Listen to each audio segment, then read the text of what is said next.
उन्होंने गणेश प्रतिमा को विसर्जन के लेके जो है उन्होंने आंदोलन छेड़ा था। बीच में जो है उत्तर प्रदेश के वर्तमान सरकार के खिलाफ मूर्तियों को जो खंडन जो तोड़ा जा रहा था कॉरिडोर के लेके, उस समय भी उन्होंने आवाज उठाया। तो सदैव वो धर्म के प्रति और हिंदुत्व के प्रति और गौ माता के प्रति आवाज उठाए हैं। तो इसलिए जो है जो आवाज उठाता है वो सदैव कटघरे में खड़े होता है। ये ऐसा युग है, ऐसा समय चल रहा है कि अगर आप उठाते हैं जो चाटुकारिता करते हैं। आप वाकई में इतने इनोसेंट हैं कि आपने कुछ नहीं किया, कोई और नहीं हुआ।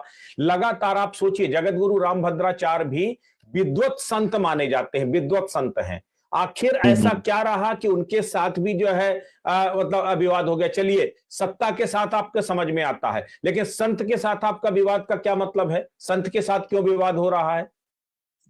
अब उनके बारे में उन्होंने कुछ कहा तो उन्होंने भी उनके बारे में कुछ कहा। अब बात तो दोनों तरफ से उठती है ना। बातें तो कहीं ऐसा नहीं है कि अब मान लीजिए रामभद्राचार्य जी जो है कहते हैं कि मोदी जी मेरे मित्र हैं। मित्र हैं तो क्यों नहीं अपने मित्र से कह के जो है गौकसी बंद करा देते। जो इनका स्वामी जी का यही कहनाम है कि बंद करा देना चाहिए अगर उनके मित्र हो। अच्छा, एक चीज, आप अयोध्या में हैं, आपको याद है अयोध्या में 2017 से पहले की अयोध्या और आज की अयोध्या में आपको कुछ फर्क नजर आता है? इसी अयोध्या में, चूंकि मैं खुद एक बार नहीं 100 बार अयोध्या गया हूं और 2017 से पहले गया हूं, 2019 के फैसले से पहले गया हूं। उस अयोध्या में आपको जगह जगह आपको ओपन स्लॉटरिंग होती थी, उसी फैजाबाद के पूरे उसमें। आज आपको कहीं पर दिखाई देता है क्या? आज आपको जो है कहीं उत्तर प्रदेश में कहां पर आपको ओपन स्लॉटरिंग दिखाई देती? कहां पर आपको लटके हुए पशु वधशालाएं आपको दिखाई देती हैं? सड़क पे कहां पर बैठ करके आपको स्लॉटरिंग करते हुए लोग दिखाई देते हैं? तो ये क्या आपको इसमें कुछ पॉजिटिविटी नजर नहीं आती? आज अयोध्या अगर भव्य और जो पुरातन स्वरूप को वापस पा रही है, उस पर भी उन्हें खोट नजर आता है। राम मंदिर बना, उसमें भी खोट नजर आता है। अगर विकास हो रहा है, उसमें भी खोट नजर आता है। तो ओवरऑल सब तरफ आपको खोट ही खोट क्यों नजर आता है? खूबियां क्यों? एक व्यक्ति में क्या केवल और केवल खामियां हैं, खूबियां कोई नहीं है?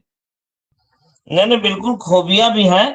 और वो जो कहते हैं, मान लीजिए, तो उन्होंने राम मंदिर पे भी कोई ऐसा नहीं है कि सवाल उठाया। उन्होंने केवल शिखर नहीं कंप्लीट था, उसीलिए जो है उस समय बोला था कि प्रतिष्ठा जो है शिखर कंप्लीट होने के बाद जो है होना चाहिए। ऐसा उनका और कोई विरोध थोड़ी ना, उन्होंने कभी विरोध नहीं किया। राम मंदिर भव्य दिव्य बना, विकास हो रहा है। आरोप लगा है रामदास जी, अगर कोई आरोप लगा है तो उस आरोप का सामना करने में बुराई क्या है? क्यों नहीं कानूनी प्रक्रिया का पालन करना चाहिए? क्या शंकराचार्य किसी कानून और संविधान से ऊपर हैं क्या? नहीं, तो शंकराचार्य जी ने तो आज खुद कहा, प्रेस मीडिया के सामने कहा उन्होंने कि जो प्रक्रिया है, प्रक्रिया से हम पीछे नहीं हटते, हम तो हैं। जैसा प्रक्रिया जांच में सहयोग करेंगे और जो कहा जाएगा वो करेंगे भाई। वो तो कोर्ट के आगे भी जो है कोर्ट भी जाएंगे। उन्होंने कहा जनता भी है, कोर्ट भी है, आगे ऊपर भी कोर्ट है। और जांच में वो पूरा अभी शायद आज ही जांच टीम गई थी इलाहाबाद से वाराणसी। तो ऐसा भाग थोड़ी ना सामना कर रहे हैं, कहाँ पीछे हट रहे हैं।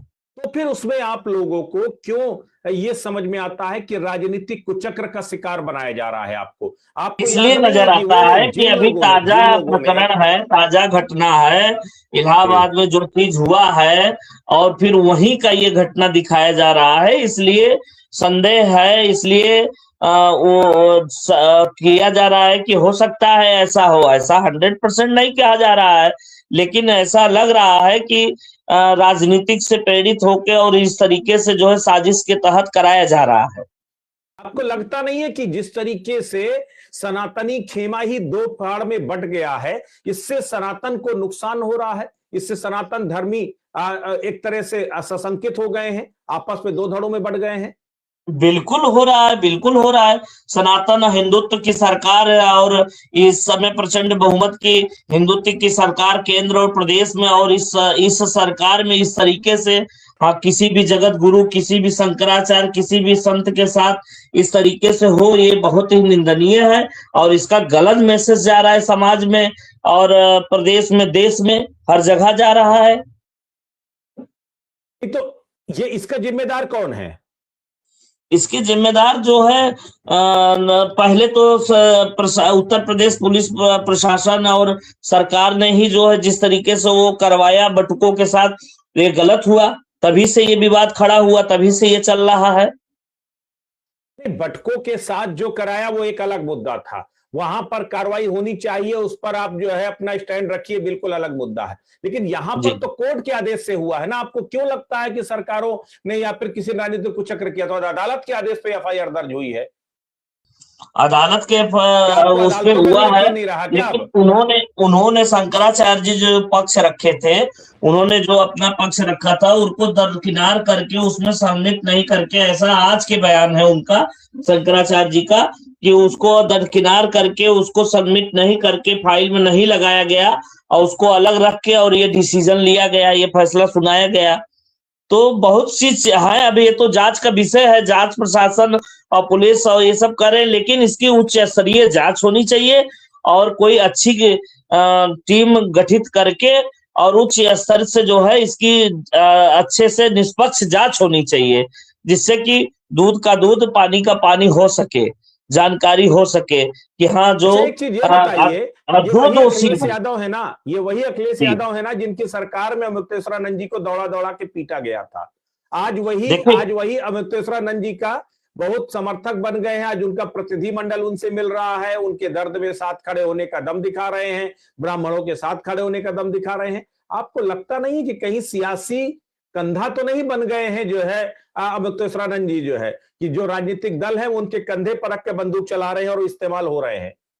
नहीं, देखिए, वो उस समय जब वाराणसी वाली जो घटना थी, जो इनके ऊपर लाठी चार्ज हुई थी, उसमें श्री अखिलेश यादव जी ने जो है माना कि प्रशासन की तरफ से, सरकार की तरफ से गलती हुई, इसके लिए उन्होंने क्षमा भी मांगा और दबे झुके और शंकराचार्य जी को गए, प्रणाम किए हरिद्वार में, और इलाहाबाद कुंभ में भी जो है, कुंभ के दौरान भी उनको प्रणाम किए, माफी मांगे। तो जो गलतियां हुई है उसका एक्सेप्ट कर रहे हैं, स्वीकार कर रहे हैं जो गलती हुई है। ऐसा तो नहीं कि क्रूरता के तरह जो है और सदन में बयान दे रहे हैं, अलग बोल रहे हैं, उस विषय पे कोई एक बयान तक नहीं जारी किया गया प्रदेश सरकार की तरफ से। और श्री अखिलेश यादव जी के शासन काल में अगर जो गलतियां हुई तो उसका माफी उन्होंने मांगा भी।